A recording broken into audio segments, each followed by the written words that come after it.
My goal in this video is to say things about infrastructure you mostly haven't heard yet. This is the most technical of my AI videos, but I hope to be simple, insightful, and brief. Will we tile the earth with data centers? From 2025 to 2040, global data centers will grow about fourfold, with US-China leading, and as AI drives both CapEx and revenues to about $1 trillion annually. AI chips will rise from 30% to more than 60% of chips. The 20% compound annual growth rate will continue. I don't think companies will need to worry about a shortage of data center space, and they don't have to start building their own. The chips we have today are 100 times more powerful than the chips of 10 years ago. That's a 58% compounded annual growth rate. New products are getting more efficient and more cost-effective every year. This industry will expand quickly to meet future needs. Energy will also have to scale up. Electricity will grow at about 7 to 10% compounded worldwide for the next 15 years. The one thing that won't hold it back is concerned about climate change. Data centers will go from 5% of energy used today to 12% in just 5 years. This is an explosion, and it's going to be powered by affordable, reliable energy.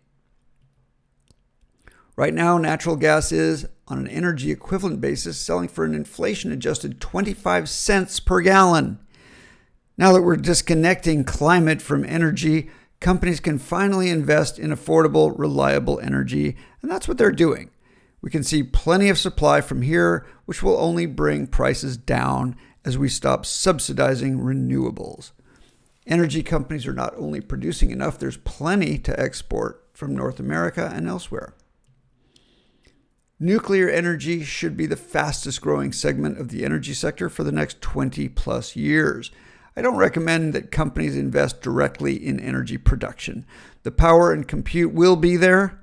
The market will see to that. The vendors are investing to meet the demand, and regulators will allow that to happen. If you're concerned about climate and energy, come learn more at climatecurious.com.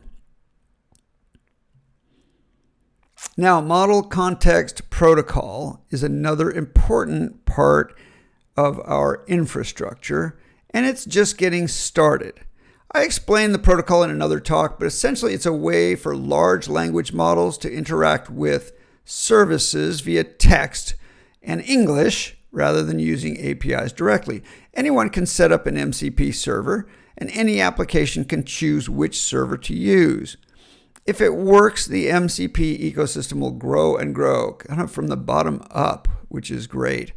We'll probably want similar kinds of connectors for other things, like for filing a flight plan for your drone. But MCP could potentially expand to millions of use cases and services. Now, agent-to-agent infrastructure is an important and nascent area of development. We're still missing a lot of coordination infrastructure for agents to work with each other. MCP isn't enough. AI agents talk to each other in English and can get into all kinds of trouble that we solved in the world of code, but haven't yet for agents talking English to each other. In the world of MCP and agents working together, they are actually speaking to each other in English. They can misunderstand each other, get into infinite loops, and other mischief. As Teja Kusareddy has explained, at the very least, we need these kinds of tools to help. This isn't a technical talk. I'm just showing that we have much more infrastructure to build. The most important thing I want to get across in this section is that making more apps takes humanity in the wrong direction. Apps are silos. All apps require logins, managing people's data, security, and their own infrastructure. In general, apps don't talk to each other. Look at all the apps on your phone. How many of them have your bank information? Many, maybe a lot of them. What if you need to shut down your credit card or change banks? What if you change your address? How many apps do you need to update? Many companies are attached to their mobile apps, but they are very expensive to maintain. This is going to be hard for many companies, but apps are going to hold you back in the world of AI more than they will keep your customers stuck to you. Adding AI to your current app is not going to be a viable strategy. If you can, pivot to supporting customers via your website using a responsive web design. That will shorten update cycles. 20 years ago, Amazon changed their entire architecture to support digital services so people could plug into them and get what they want. Thanks to MCP, our services will be location and context aware. And there's a growing list of MCP-enabled services. Every company can do this. Provide services. Because there are so many independent APIs, many industries have promoted standards, so you can just plug and play without any extra work or documentation. This is called turning trails into roads. We will need a new set of standards like MCP and others. Perhaps there's a way we can use AI to produce a set of standards every month or so that everyone can use. We've got to put AI to use producing the standards that help make AI more effective. And this is an infrastructure issue that needs attention by humans right now. These are some new AI standards being considered. An example is that a truck carrying cargo from Italy to Norway goes through many different jurisdictions and checkpoints with different rules on how cargo is to be declared, monitored, taxed, etc. The current system of APIs is very brittle. They can't adapt fast enough to keep up with the regulatory changes or the needs of the industry.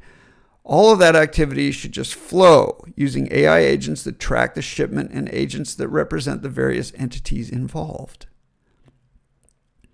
Many more standards are needed. Here are a handful of proposals by me and GPT. I'm not going to go into these, but in a lot of cases, we won't need hard standards. Strong standards are like pillars that support the real-time performance of every industry, and our processes for creating standards are too slow. I can imagine something like a GitHub for standards and companies all contributing their agents to keep growing and farming the standards everyone uses and keeping up to date as best we can. A good foundation for the agentic economy will be future standards that help all the services work together, and I'm going to propose a couple interesting ones.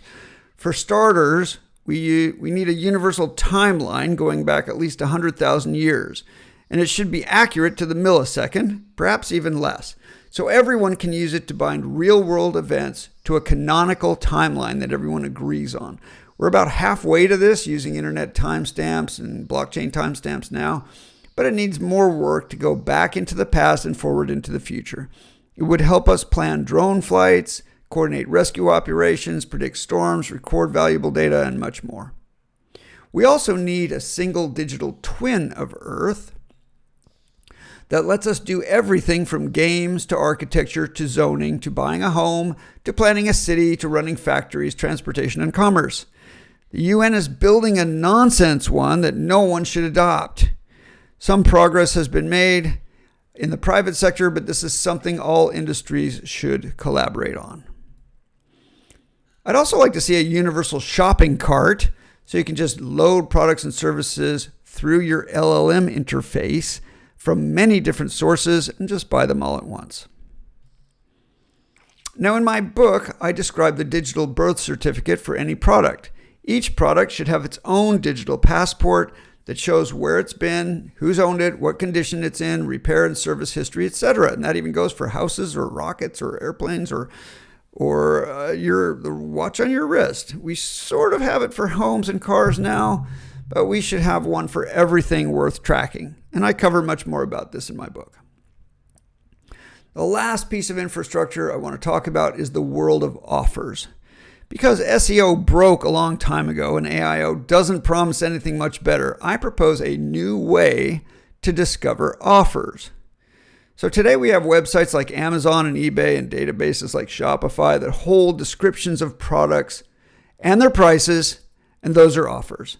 That makes it very difficult, though, to find things you're looking for because much of it is far from the center of activity on some remote server of some website that the LLMs don't even look at. It requires agents to look far and wide for just the right thing, and often they miss the little jewel that would be the exact right fit for your needs. So rather than search engine optimization and some kind of AI findability and discovery gamesmanship across the entire web, I propose something like MCP for goods and services I call the world of offers. Now, I have a white paper on this, so I won't go into detail, but the idea is to treat offers as a separate data class and let anyone who has an offer put it onto an offer server where it can be found.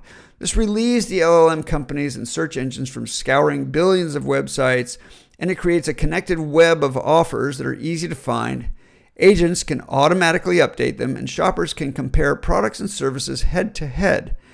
Once they have found what they're looking for, whether it's a Rubik's Cube or an airplane, there are protocols for negotiation, purchase, shipping, settlement that are all appropriate for each type of offer. Agents have to be able to sign contracts that are legally authorized and valid. This would even go for things like legal services or real estate or hauling cargo to space. There are several startup opportunities here, but the key is that suppliers have plenty of incentive to get their offers noticed, so it should be more of a bottom-up effort rather than top-down.